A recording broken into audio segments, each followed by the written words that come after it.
That'll do.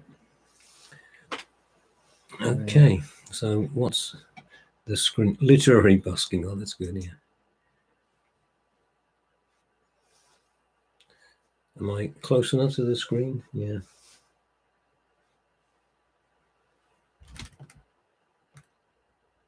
Yeah, that's good. Okay. Hi, everyone, and welcome to another session of Busking from Home. As some of you already know, when I'm not making music, I do enjoy writing, and I have self-published a number of books, which you can find out more about from my Durham Writer site, which is adjacent to durhambusker.com. I thought I'd spend the next couple of weeks in literary busking. First reading from one of my books, and then next week reading you a short story, which I'm very fond of. It makes a change, and I hope you enjoy it. The book that I've chosen to read from today is one of my favorites. I love its cover with its picture of an endless highway, and I love its title, The Holy Contour of Life. This derives from that holy traveler, Jack Kerouac, who spent so much time on the open road in search of truth. Believe in the holy contour of life, he once said, a message which I think has relevance for us all.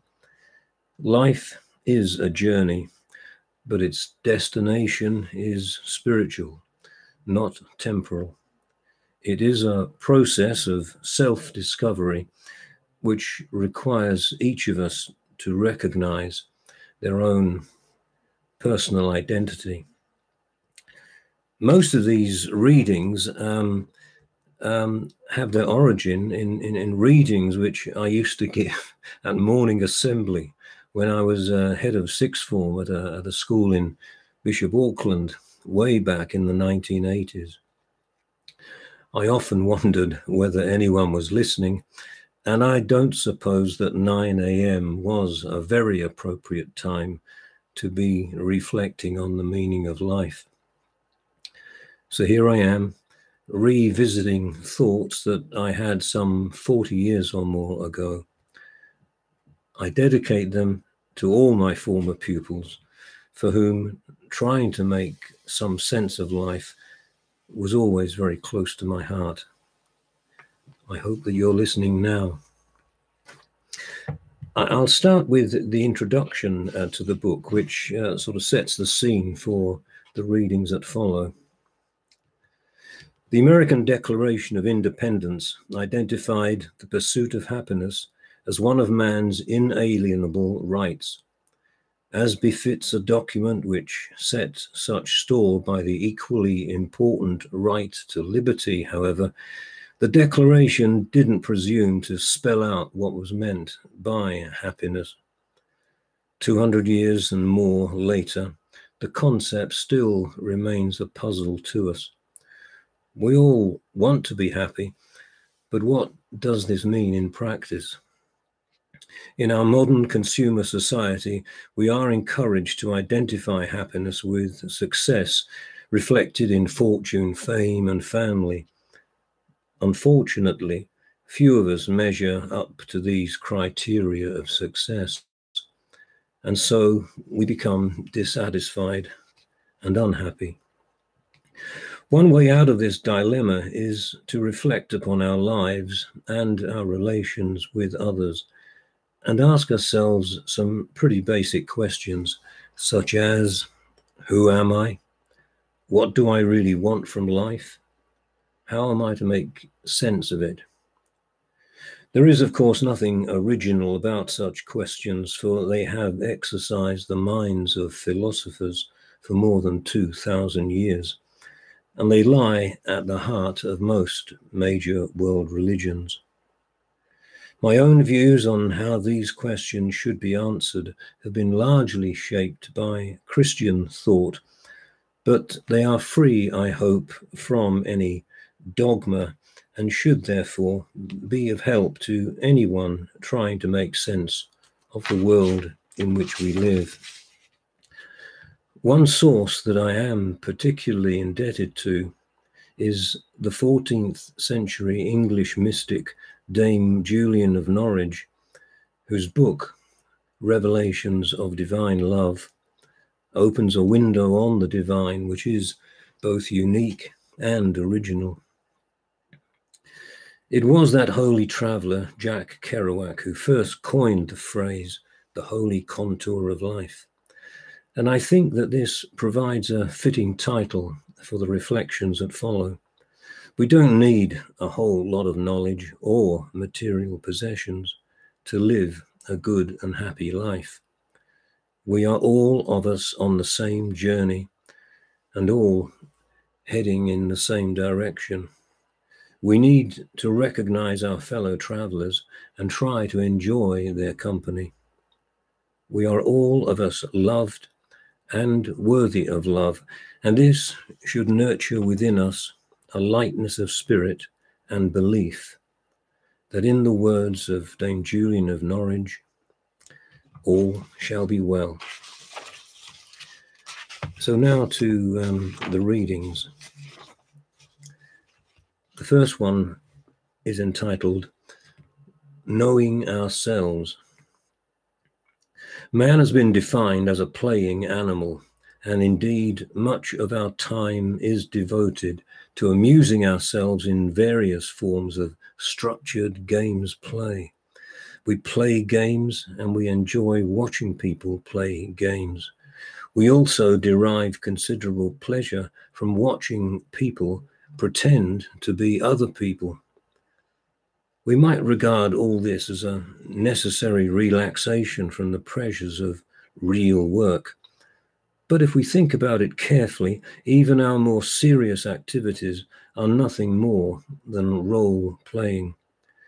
So that how I behave as a teacher or a parent or a friend is going to be largely determined by my idea or your idea of how a teacher, parent, or friend should behave.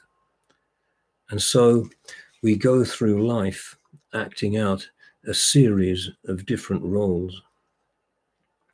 Now, ideally, there should be no distinction between the role I play and the kind of person I am, but this kind of integrity can only be achieved if we know who we truly are.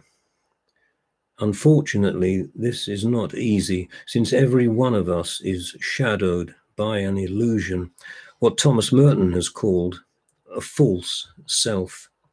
This is the person that I want myself to be and the world to see and admire.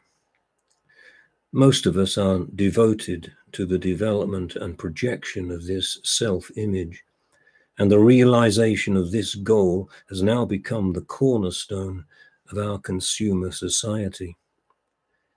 In our heart of hearts, however, we probably realize that there is more to the good life than material possessions and outward show. If we are to make progress spiritually, then we have to rid ourselves of that false self and discover who we truly are. And this won't happen as long as we see the world as a stage and life as some kind of play. Needing others. The paradox of our human condition is that we are all both uniquely individual and at the same time all dependent on each other. This perhaps explains our deep need of friendship, because our understanding and enjoyment of the world will always be incomplete if we have no one with whom to share the experience. Christ, of course, makes frequent reference to our need of others, but this human dependence to which we are all subject is a universal constant, and there's nothing particularly Christian about it.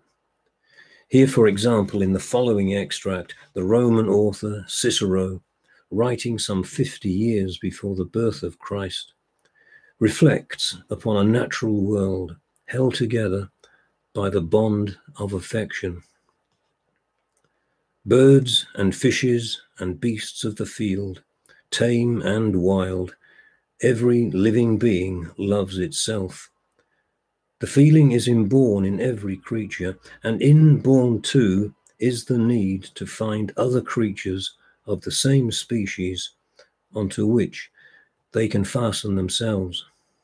The urge that impels them to do so bears some resemblance to human love, and indeed, human nature engenders the same pair of feelings, and with a special degree of intensity. For humans too love themselves, and they too search for a partner whose personality they can unite so utterly with their own that the two are almost transformed into one. One body. Living and dying are both very private affairs. In life, few, if any, know us as we truly are, and in death, the secret would seem to go with us to the grave. This temptation to exaggerate the extent of our isolation and to take a perverse pride in our own problems, however, needs to be resisted. We are not alone. The human race is a family, not a competition, and our self-fulfillment depends upon our recognition of this fact. Christ has therefore taught us that we do not exist as separate individuals, but as members of a family, his body, called upon to rise above our narrow selfishness and to lose ourselves in the mystery of his love for us all. This means recognizing the common humanity which we all share. It means rejoicing in the success of others and finding comfort in their joy. It also means grieving at their failure and their loss. For every person's private sorrow is a public grief, and every funeral bell rings for us all. No man is an island, wrote the 17th century preacher John Donne. Entire of itself, every man is a piece of the continent, part of the main. If a clod be washed away by the sea, then Europe is the less, as well as if a promontory were. Any man's death diminishes me, because I am involved in mankind, and therefore never send to know for whom the bell tolls. It tolls for thee. Understanding. We all want to make some sense of the world in which we live, and our faith may help us to reach such understanding. However, this is never easy, for the world so often refuses to conform to the pattern which we would like to impose upon it. And so our faith is continually being challenged by the prevalence of pain and suffering in the world. It was while pondering this problem and while recovering from her own very serious illness that Dame Julian of Norwich, writing in the 14th century, was given the following insight into the meaning of it all. From the time that it was shown to me, I desired often to know what was our Lord's meaning. And 15 years and after and more, I was answered with inward understanding, saying, would you know your Lord's meaning in this? Then learn it well. Love was his meaning. Who showed it to you? Love. What did he show you? Love. Why did he show you? For love. Hold fast to this, and you shall learn and know more about love, and you will never need to know or understand about anything else forever and ever. Thus did I learn that love was our Lord's meaning. What love is. Dame Julian's vision of the meaning of God as love is such a commonplace truth that we may be forgiven for dismissing it as an empty cliche. To avoid doing this, we need to think more carefully about what love is. The popular view, of course, is that love is a power, some overriding passion which consumes both lover and loved one. Even at a less emotional level, love is frequently seen in terms of possession.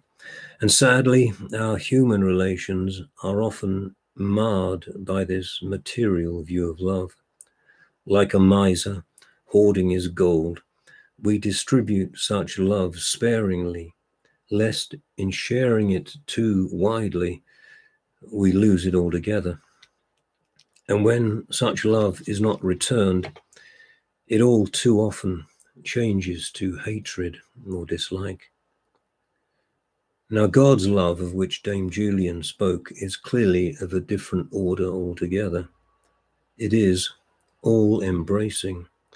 It does not distinguish between the rich and the poor, black and white, the intelligent and the stupid, the ugly and the beautiful, nor does it distinguish between the saint and the sinner.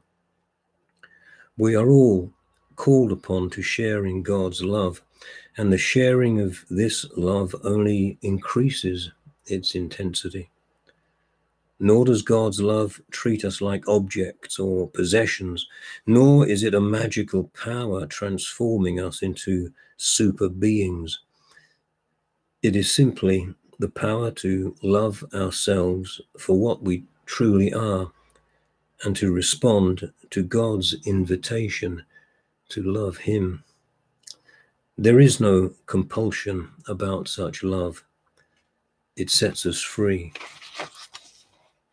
In the course of the year, in my readings to my students, I often used to focus on the church's calendar of feasts, and the three following extracts are examples of that. This one is about Easter.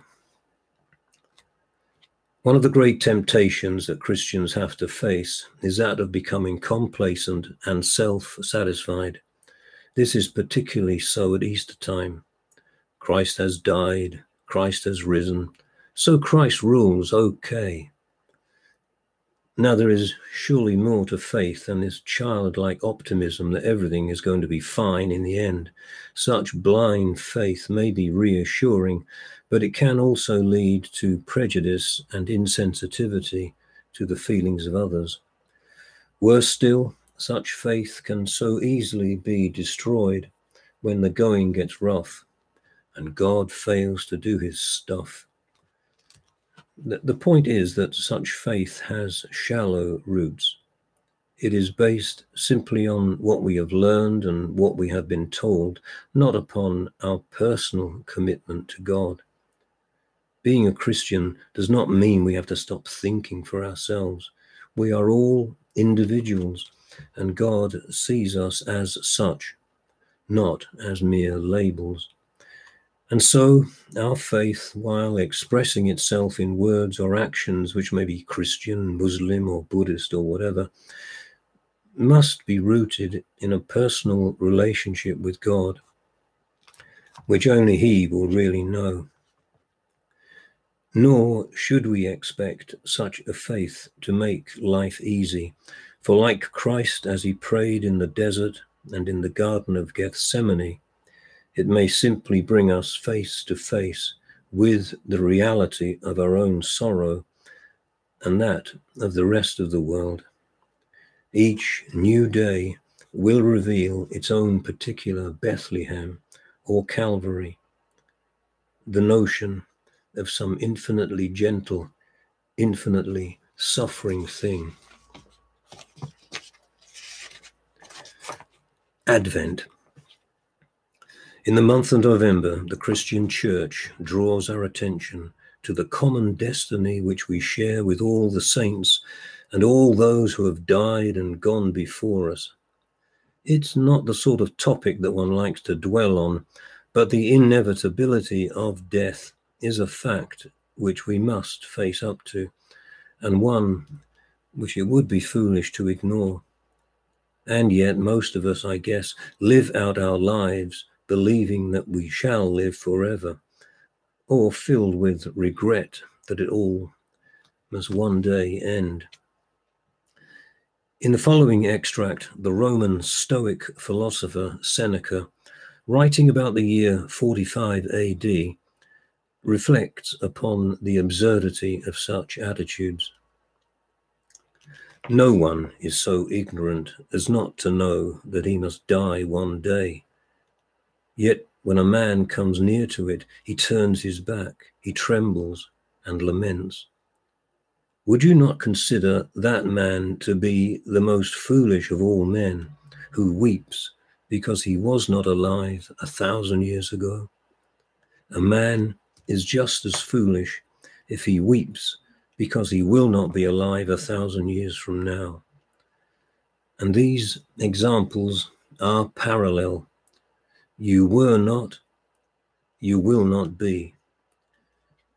You're just traveling on like me. Christmas. The Christmas story, as told in the Gospels, provides much food for thought, and indeed may challenge our preconceptions of how a God king should behave. One obvious challenge that the story presents is at the very simple level of belief. When we were young, the concrete details of St. Luke's account of the Nativity doubtless filled us all with awe and wonder. And so we took our place among shepherds, kings, and farmyard animals. Now those very same details are a challenge to our belief and may cause us to relegate the infant Jesus to that same lumber room of childhood memories, inhabited by Father Christmas and the three bears. Some would argue that this rationalization is inevitable and indeed a necessary part of growing up. However, if the transition from child to adult is simply a decline from belief to disbelief, then it represents no great progress. For disbelief is the sign of a closed mind. It means that we are so certain of what we know that we have no tolerance or sympathy for what we cannot understand. And that is a dangerous state to be in.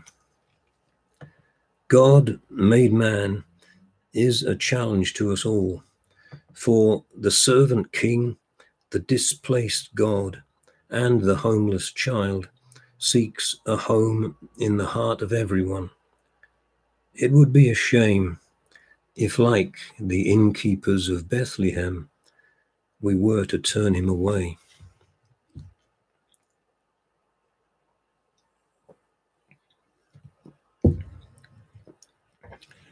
The limits of knowledge. The ancient Greek philosopher Plato used to say that virtue is knowledge, by which he meant that if man developed his knowledge and understanding to the full, then he would automatically lead a good life. To Plato, the learned man and the good man were one and the same person. To a large extent, our educational system still reflects the influence of Plato's ideas. Thus, physics, like Guinness, is held to be good for you, and so generations of school children have had their heads filled with such knowledge in the belief that this will make them better people. Fortunately, most of us see through this equation of knowledge with goodness, and certainly the lessons of history is that man's intellectual development has not always been accompanied by any increase in goodness. The concentration camp of Buchenwald is only a few kilometers from Weimar, the birthplace of Goethe, and Belsen happened in the heart of Christian Europe, not in some remote pagan outpost. We can walk upon the moon, we can harness the forces of nature, and yet still we lie and cheat among ourselves, turn a blind eye to poverty and despair, and build great arsenals of mutual destruction. To love your neighbor, you do not need to know calculus. Suffering. For many, the prevalence of evil and suffering in the world is the surest proof of the non-existence of God. How can the horrors of Auschwitz and the final solution be reconciled with belief in the existence of an all-loving, all-powerful God? Somewhat surprisingly, an answer may be found in the Jewish faith itself, a faith which has survived persistent persecution throughout the centuries. According to an ancient Jewish tradition, in every generation 36 men are born who are acutely aware of the whole world's suffering.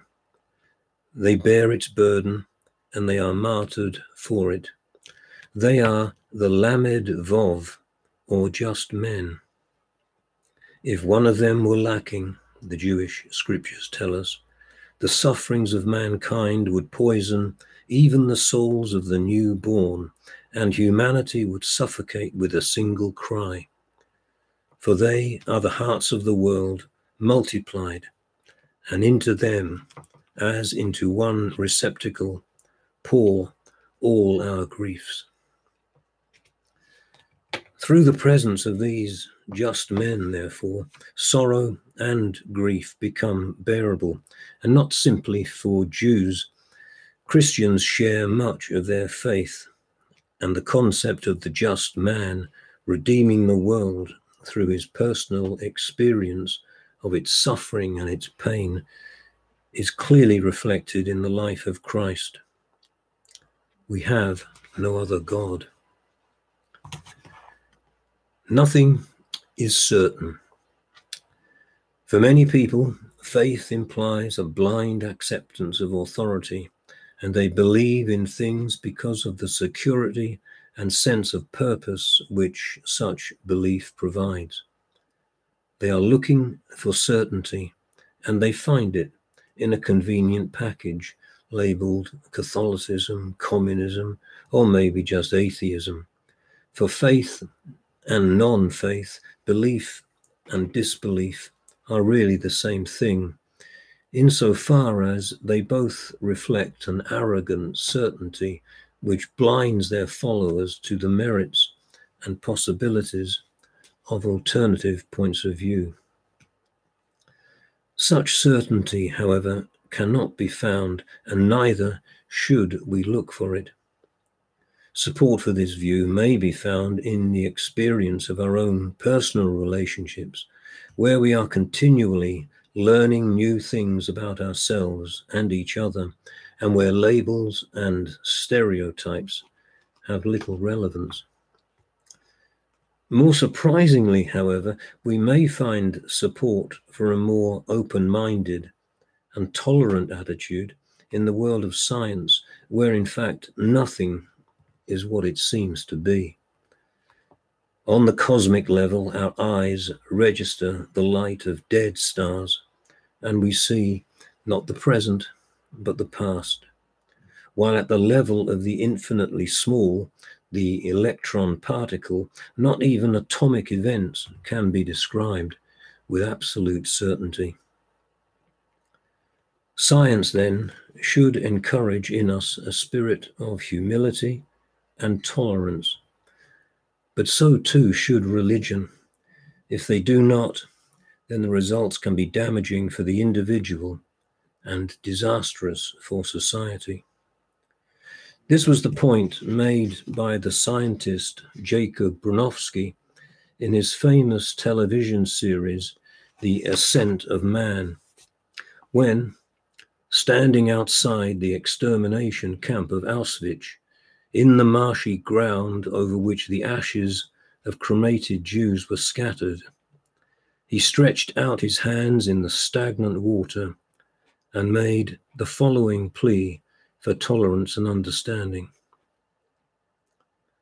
We have to cure ourselves of the itch for absolute knowledge and power. We have to touch people. Science and religion. Modern scientists are obsessed with the desire to understand the meaning of life. In physics, this takes the form of exploring the whole universe by means of radio telescopes, and at the other extreme, exploring by means of linear accelerators the behavior of the smallest particles which make up a single atom. The aim of such research is clearly to try and explain our cosmic origins. The current theory is that in the beginning there was a massive explosion. A tiny fraction of a second later, the universe was the size of a tennis ball. It has since been expanding at an accelerating rate so that it would now take up to 20 billion years, traveling at the speed of light, to pass through what we know of the universe. Explaining this phenomenon of the infinitely small and the infinitely large remains beyond the capability of scientists at present. It might not be inappropriate, therefore, to consider for a moment a religious interpretation of this mystery, suggested by Dame Julian of Norwich some 600 years ago in the following account of her mystical experience. He showed me a little thing the size of a hazelnut in the palm of my hand, and it was as round as a ball. I looked at it with my mind's eye, and I thought, what can this be? And answer came, it is all that is made. I marveled that it could last, for I thought it might have crumbled to nothing, it was so small. And the answer came into my mind, it lasts and ever shall, because God loves it, and all things have being through the love of God.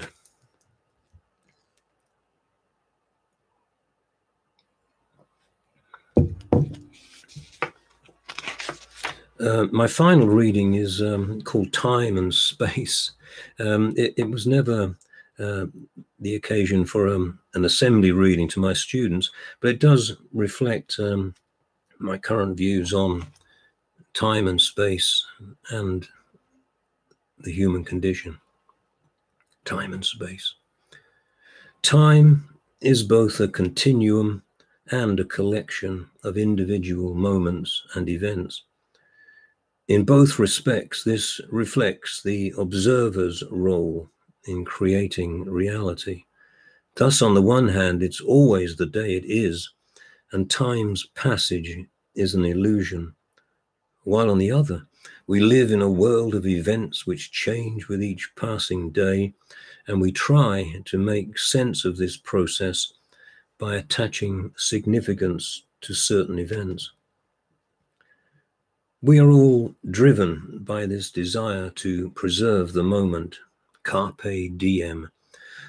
But if we are to live truly in the present, we need to reflect upon space as well as time. We need to acknowledge that people are places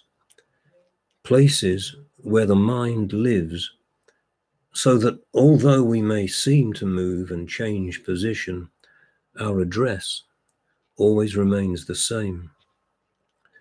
All roads lead to where we stand, and like Don McLean, I believe we will walk them all, no matter what we might have planned.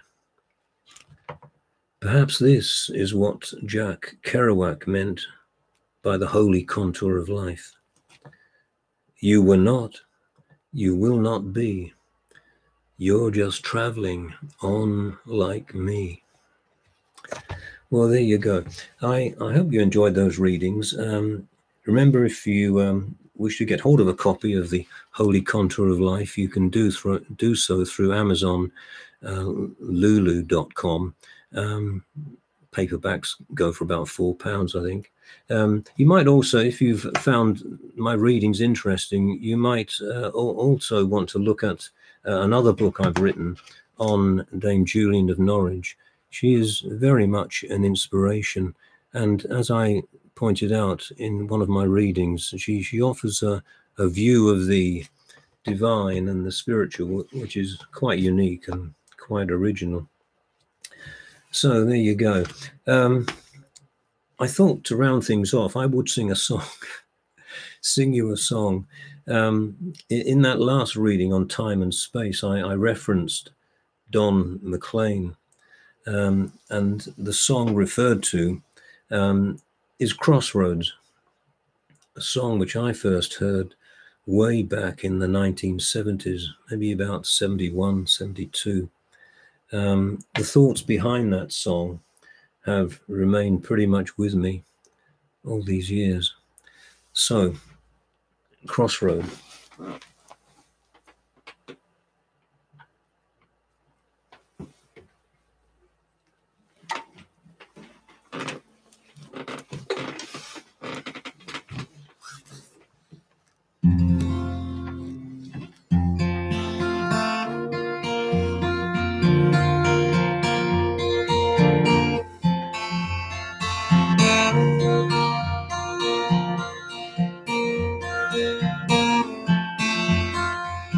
I've got nothing on my mind, nothing to remember, nothing to forget. I've got nothing to regret. But I'm all tied up on the inside. No one knows quite what I've got. And I know that on the outside, what I used to be, I'm not anymore.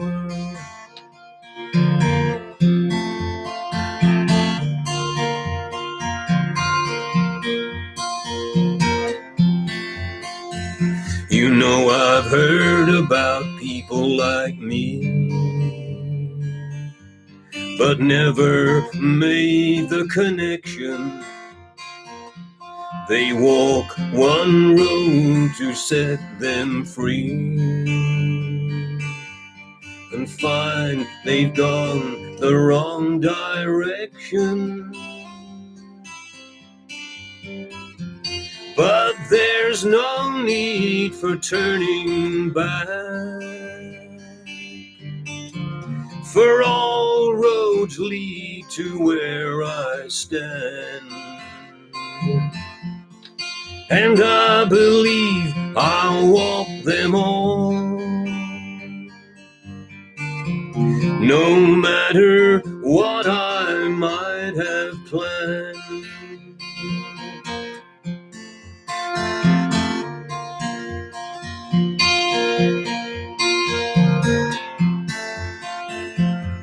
Can you remember who I am?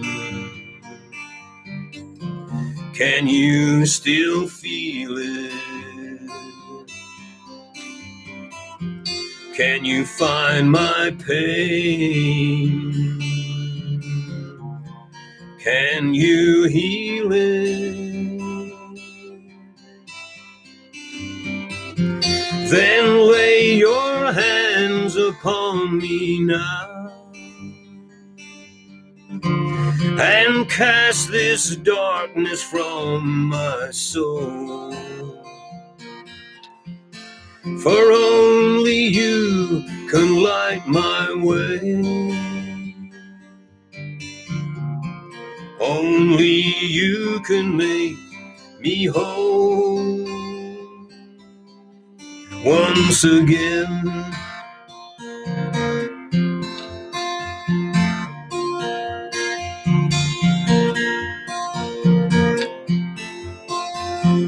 We've walked both sides of every street, through the bright and cloudy weather, but that was never our defeat. So long as we could walk together,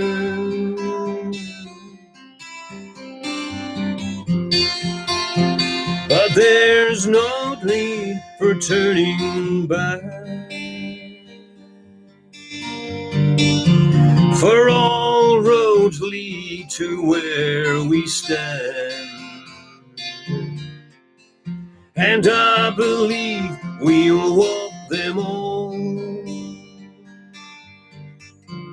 no matter what we might have planned.